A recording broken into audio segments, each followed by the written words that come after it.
Tu as travaillé pendant plusieurs jours sur un produit, tu as fait la vidéo, tu as fait l'image publicitaire, tu as fait la boutique, tu as ajouté le produit et quand tu as lancé tes ads, tu as fait $0 de vente. Si tu es dans cette situation ou que tu veux tout simplement pas tomber dans cette situation, cette vidéo est faite pour toi. On va voir c'est quoi les solutions que tu peux mettre en place justement pour remédier à ce problème. Bonjour tout le monde, j'espère que vous allez très bien. Bienvenue dans une nouvelle vidéo. Si vous n'êtes pas déjà abonné à la chaîne, n'hésitez pas à vous abonner, à me lâcher un gros pouce bleu et puis à me laisser un commentaire, que ce soit une question ou une suggestion. Aussi, comme à chaque vidéo, on organise un concours pour gagner un coaching 1 à 1 avec moi.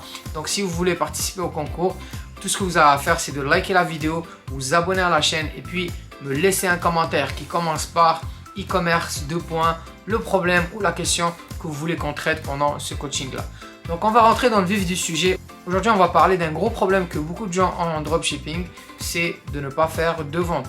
Beaucoup de gens passent énormément de temps à construire une boutique, à choisir des produits, à faire les ads et quand ils se lancent, à leur grande surprise, ils font $0 de vente. On va voir c'est quoi les causes de ce problème et puis on va voir c'est quoi les solutions qu'on peut apporter pour remédier à ce problème. Donc aujourd'hui on va voir c'est quoi les causes de ce problème là et par la suite on va passer aux différentes solutions qu'on peut mettre en place justement pour le régler et pour ne plus être dans ce problème.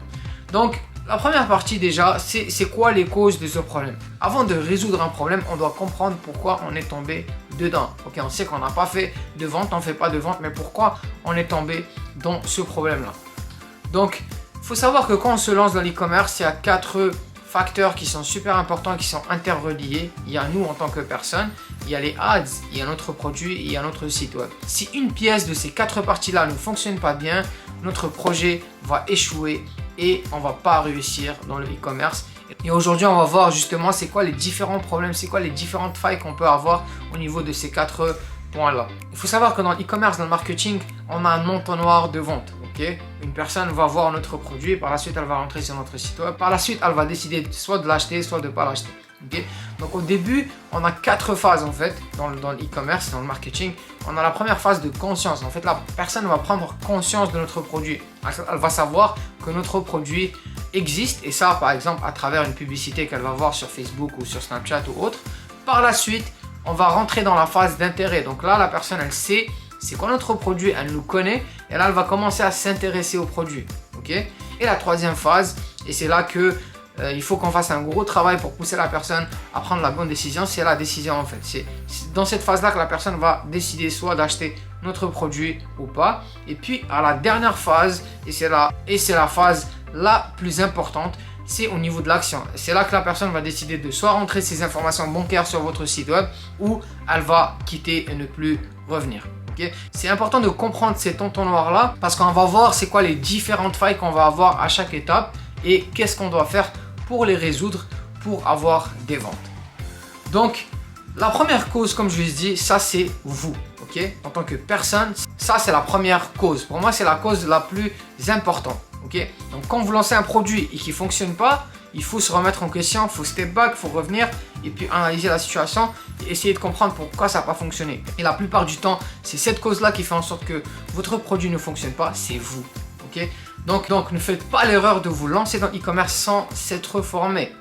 Si vous ne vous formez pas et que vous décidez de vous lancer dans l'e-commerce, vous allez juste perdre votre argent et vous allez perdre énormément de temps.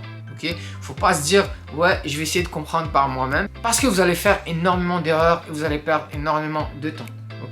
Et la finalité de tout ça c'est que vous allez finir par arrêter le e-commerce parce que vous allez vous dire qu'il fonctionne pas. Donc ça c'est la première erreur, ça c'est la première cause en fait pourquoi votre produit ne fonctionne pas. C'est parce que vous en tant que personne vous n'êtes pas formé, vous savez pas ce que vous faites malheureusement et vous faites un peu n'importe quoi et c'est pour ça que le produit ne fonctionne pas. Donc c'est pas l'e-commerce en tant que tel qui ne fonctionne pas, c'est vous, c'est la méthode que vous êtes en train d'employer qui ne fonctionne pas. Donc la deuxième cause c'est au niveau du produit. Donc vous avez décidé de tester un produit et malheureusement vous avez pris par exemple le correcteur de posture. Ça c'est un bon produit mais c'est un produit qu'on a tellement vu et revu que c'est un produit hyper saturé. Les gens l'ont trop vu et vous avez de grandes chances que ce produit là ne fonctionne pas pour vous. Je dis pas qu'il va pas fonctionner pour tout le monde, mais disons que plus de 90% des débutants qui vont se lancer avec ce produit là ben, ils vont échouer, voire même plus, parce que c'est un produit qui a été hyper saturé. Ne testez pas de produits saturés, surtout quand vous êtes débutant, ça va être compliqué, c'est juste du suicide pour vous. Ok. La deuxième chose, c'est un produit de mauvaise qualité. Ok. Ça, il faut faire attention, parce que s'il y a une personne qui est passée avant vous, ok, et qui a vendu ce produit-là, et que les gens ont eu des mauvaises expériences avec ce produit-là, votre produit ne va pas fonctionner. Et ça peut arriver que vous lancez un produit et directement vous avez des mauvais commentaires, des gens qui disent « Ouais, on a acheté chez vous, on s'est fait arnaquer, tout ça », alors qu'ils n'ont pas acheté chez vous. Parce que tout simplement, il y a une personne avant vous qui avait lancé un store avec ce produit-là et qui a fait n'importe quoi. Et puis, les gens vont confondre son store avec le vôtre et ils vont vous laisser des mauvais commentaires, ils vont signaler votre publicité, tout ça. Et puis, vous allez avoir des mauvais rendements avec Facebook, vous allez avoir un trafic qui n'est pas de bonne qualité. Et puis ça, c'est pas bon. Okay. Il faut s'assurer de vendre des produits de qualité, faire une bonne recherche avant de lancer n'importe quel produit, comme ça vous ne tombez pas dans ce problème-là. Le troisième point, c'est un produit qui est non adapté à la plateforme publicitaire. Okay. Faut essayer de vendre des produits qui correspondent à la plateforme publicitaire que vous essayez d'utiliser. Okay. Comme les produits santé, tout ça, sur Facebook, ça ne fonctionne pas. Facebook ne vous permet pas de vendre ce genre de produits-là. Donc n'essayez pas de les vendre parce que ça ne va juste pas fonctionner. Okay. Faut prendre en compte aussi l'audience qu'on essaye de cibler. Par exemple, sur Facebook, vous allez trouver beaucoup plus de personnes qui sont plus âgées. Okay. Sur Instagram, l'audience va être un peu plus jeune. Sur TikTok aussi. Donc, il faut s'assurer qu'on essaie de vendre un produit qui est adapté à la plateforme qu'on veut utiliser et qui est adapté à l'audience qu'on essaye de cibler. Et le quatrième point, c'est un mauvais time to market du produit. C'est que vous essayez de vendre un produit au mauvais moment. Okay. Donc, disons que voilà, c'est la fin de décembre et là vous essayez de vendre un produit pour Noël, tu vois. Par exemple, on est déjà arrivé à Noël et vous essayez de vendre un produit pour Noël, ça ne marche pas. Les gens ont déjà acheté leurs cadeaux, les gens ont déjà dépensé du budget pour offrir des cadeaux, donc c'est pas le moment pour essayer de vendre des produits qui peuvent se donner en cadeau, ça ne fait pas de sens. Ok. Par exemple aussi, quelque chose qui peut paraître vraiment simple, mais vous prenez un produit qui se vend énormément l'été et vous essayez de le vendre en octobre. Ça ne fait pas de sens non plus, ok. Le time to market est important. Il faut prendre en compte le fait que, voilà, il faut vendre des produits au bon moment, devant la bonne personne et pas essayer de faire n'importe quoi, ok. La troisième cause, c'est les ads. C'est au niveau de vos publicités. Bon, malheureusement, ça se peut que vous ayez une publicité qui est non performante. Votre image, votre vidéo ne donne pas envie de passer à l'action, ne donne pas envie d'acheter votre produit. Et puis, à cause de ça, vous avez des très mauvais résultats et il y a peu de gens qui vont acheter votre produit. Okay. L'autre point, c'est au niveau du ciblage. Okay. Vous essayez de cibler une mauvaise audience. Okay. Vous ne connaissez pas votre avatar client. Okay. Vous ne savez pas à quel type de personne ce produit-là est destiné. Et puis, vous faites des erreurs, vous ciblez des mauvaises audiences. Quand je parle d'audience, par exemple, les gens qui s'intéressent au yoga, c'est une audience. Les gens qui aiment les chiens et les chats, c'est une audience. Okay. Donc, sur Facebook, par exemple, sur Snapchat, sur TikTok, on peut cibler les gens basés sur des intérêts, ok. Et puis, si vous ciblez un mauvais intérêt, malheureusement, vous allez avoir des mauvais résultats, ok. Il faut s'assurer de connaître l'avatar client auquel on essaye de vendre notre produit. Sinon, vous n'allez pas avoir de succès avec le produit que vous essayez de lancer, ok. Et le dernier point, c'est présenter ces produits comme ses concurrents, ok. Disons que vous avez décidé de vendre un produit et puis ce produit-là, il y a 10, 15, 20 concurrents qui le vendent sur le même marché que vous et que vous venez et vous le présentez de la même manière, ok, aucun changement dans le copywriting, tout ça, vous essayez de vendre ce produit là sous les mêmes angles, avec les mêmes visuels, avec tout, ça ne va pas marcher. La plupart du temps ça ne marche pas parce que ces gens là sont déjà passés, ils ont déjà ciblé cette audience là et vous venez, vous essayez de cibler la même audience de la même manière, ça ne va pas marcher. Il faut essayer d'innover dans la façon dont on présente certains produits. Et puis c'est important, c'est pour ça qu'il faut travailler ses angles marketing et avoir un très bon copywriting. Et ce qu'il faut faire en fait pour voir si nos ads sont performants ou pas, il y a des indicateurs à regarder. Donc on regarde le CPM qui est le coût par 1000 impressions, on regarde le CTR, le click-through rate, le CTR unique, on regarde le CPC, le coût par clic sur le lien, on regarde les impressions, les interactions, tout ça en fait c'est des indicateurs qui vont nous permettre de justement voir est-ce que nos publicités sont performantes ou pas et ils vont nous permettre de savoir est-ce que le problème vient de notre publicité. Parce que par exemple, disons qu'on a lancé une publicité et que notre CTR est de 0,2%, mais ça c'est très mauvais. Il faut avoir un CTR de au moins 1,5-2% voire plus. Okay. Donc si on a un CTR en dessous de 1%, ben là c'est pas un bon indicateur. C'est-à-dire notre publicité ne résonne pas avec l'audience qu'on essaie de cibler et qu'il faut qu'on la travaille. La quatrième cause, c'est un mauvais copywriting. Ok, donc on a un mauvais copywriting. En fait, on présente mal notre produit, on ne le présente pas de la bonne manière, les gens ne savent pas à quoi sert notre produit et tout ça. Ça donne pas envie, notre site ne donne pas envie de passer à l'action, notre site ne donne pas envie à ce qu'on achète notre produit. Et ça passe à travers le copywriting. Ok, le copywriting, c'est l'art d'écrire pour pousser les gens à acheter. Ok, donc il faut travailler son copywriting. On a aussi des visuels de mauvaise qualité. Disons que sur notre site, on a des photos de notre produit, mais c'est pas de la bonne qualité. Mais ça, personne ne va acheter. Parce que une personne qui va rentrer sur votre site, qui va voir que votre image est de mauvaise qualité, elle va juste fermer le site et elle va partir parce que ça ne donne pas envie d'acheter. Vous-même, vous n'allez pas acheter sur un site web si vous trouvez que les images ne sont pas belles et qu'elles sont de mauvaise qualité.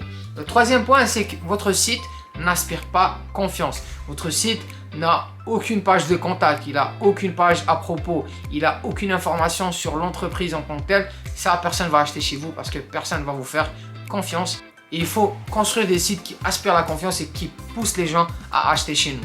Et le quatrième point, comme j'ai dit, c'est qu'on n'a pas de page contact à propos de nous, tout ça. Parce que voilà, les gens ne vont pas acheter parce qu'ils ne savent pas on est qui et ils auront peur de se faire arnaquer. Les indicateurs à regarder au niveau du site web, le premier indicateur pour moi qui est le plus important, c'est les ATC, c'est les Add to Cart. Si on voit que sur notre page produit, on n'a aucun Add to Cart, c'est que c'est un gros indicateur, c'est un gros mauvais indicateur que notre copywriting, notre page n'est pas bonne. Ok, donc il faut regarder les ATC. Après ça, on va regarder les achats. Si on n'a pas d'achat sur 2-3 jours, c'est que le produit a un gros problème avec, c'est que notre site ne donne pas envie de passer à l'action non plus. Okay, et on peut regarder aussi le temps passé par les utilisateurs sur votre site web. Si la plupart des utilisateurs qui rentrent sur votre site web ne restent pas longtemps et se barrent directement, ça veut dire qu'on a un gros problème avec notre site web. Notre site web ne donne pas envie à ce que les gens restent là et qu'ils lisent la description de notre produit. Maintenant, on va passer aux différentes solutions qu'on peut mettre en place justement pour résoudre ce problème-là d'avoir zéro de vente quand on lance un produit. Okay, donc la première solution qu'on peut faire, c'est travailler sur nous. Okay, ça peut paraître bizarre de parler de ça, mais pour moi, c'est le point central. Je veux dire, si vous n'êtes pas formé, si vous ne savez pas ce que vous faites, vous n'allez jamais réussir dans l'e-commerce. Okay, vous allez toujours avoir les mêmes résultats, vous allez toujours passer du temps sur une boutique, lancer des produits, puis ils ne vont jamais fonctionner. Donc la première chose, ça va être de travailler son mindset, donc éliminer les peurs, les doutes. Donc c'est être sûr que l'e-commerce fonctionne, donc se mettre ça dans la tête et être conscient que c'est un business qui fonctionne à 100%, mais que si vous lancez un produit puis qui fonctionne pas, c'est pas le business en tant que tel qui fonctionne pas, c'est que vous avez dû faire une erreur quelque part et il faut savoir la résoudre.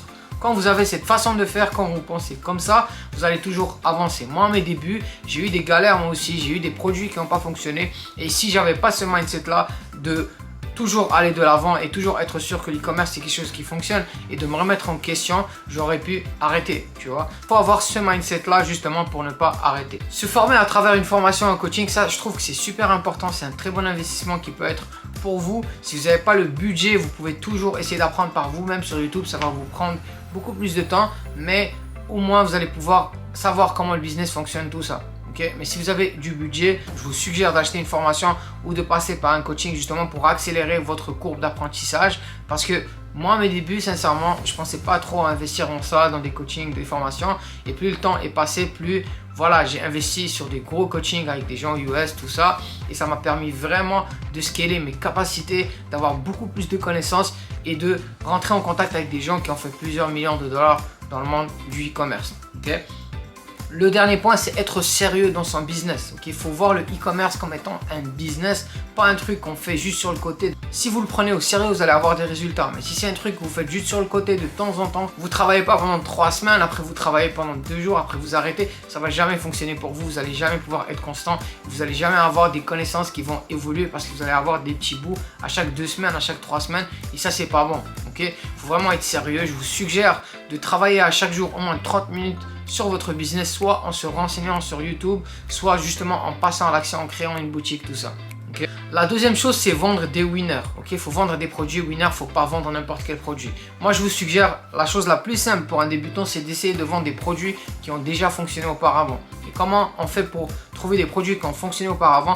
On va les regarder dans les années précédentes, par exemple, et on va choisir un produit pendant cette période-là et on va lancer le même. C'est toujours bien d'essayer de revendre la même chose, d'essayer de revendre un produit qui a déjà bien fonctionné parce que voilà, le produit il est validé, il a fait ses preuves. Vous n'allez pas partir sur un produit qui n'a pas encore fait ses preuves. Okay? Ne vendez pas ce qui vous plaît, mais ce qui peut se vendre. Ça, c'est super important.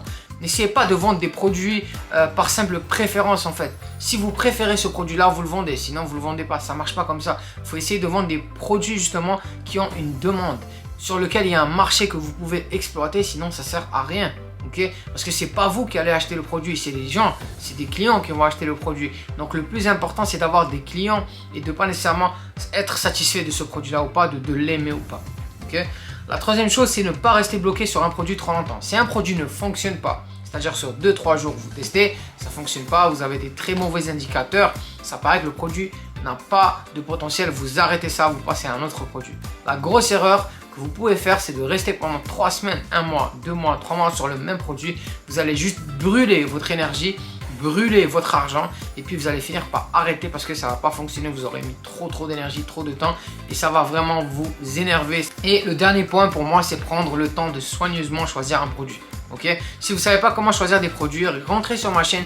J'ai fait une vidéo justement spéciale sur ça, sur comment choisir des produits. J'ai même montré des méthodes complètement gratuites pour trouver des produits winners. Okay? Donc, essayez de trouver des produits qui ont un wow factor, qui résoudent un problème, qui sont dans une niche, des produits saisonniers, tout ça. Et vous allez pouvoir tomber plus facilement sur des winners. La troisième partie, la solution, ça va concerner les créatifs. Disons que voilà, vous savez que le problème vient des créatifs, vous avez des mauvaises créatifs, ce qu'il faut faire. Déjà, il faut écrire un script accrocheur pour ces créatifs. C'est quoi le script? C'est tout simplement le texte publicitaire, le scénario que vous allez avoir au niveau de votre publicité. C'est important d'avoir un scénario qui fait du sens et d'avoir du texte qui est accrocheur, un bon script. Okay? Ça, c'est super important. Le deuxième point, en fait, c'est bien expliquer l'utilité de son produit dans les créatifs. Okay? C'est très important de expliquer comment votre produit fonctionne, c'est quoi son utilité, c'est quoi le problème qu'il résout pour que la personne puisse comprendre directement à quoi sert ce produit. Comme ça, elle va décider de l'acheter ou pas. Si une personne a plein de questions par rapport à votre produit, c'est un red flag, elle ne va pas acheter le produit. Okay? Parce que vous-même, vous n'allez pas acheter quelque chose que vous ne comprenez pas à 100%. Le troisième point, c'est avoir des 3 premières secondes accrocheuses. C'est important, c'est vraiment important parce que si les 3 premières secondes de votre vidéo ne sont pas accrocheuses, ben la personne ne va juste pas regarder la vidéo, elle va passer à autre chose. C'est super important de travailler ces 3 premières secondes là. Soit vous jouez sur les sentiments, soit vous jouez sur la curiosité de la personne, soit vous essayez de mettre une scène avec un effet wow, mais l'objectif va être de retenir la personne et de faire en sorte qu'elle va regarder le reste de la vidéo. Okay?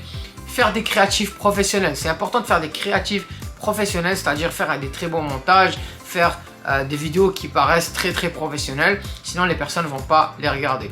Okay? Et avoir un bon ad copy pour ces créatifs. Le ad copy, c'est quoi? C'est le texte que vous allez avoir au-dessus de votre publicité, par exemple sur Facebook, pour expliquer c'est quoi votre produit, tout ça.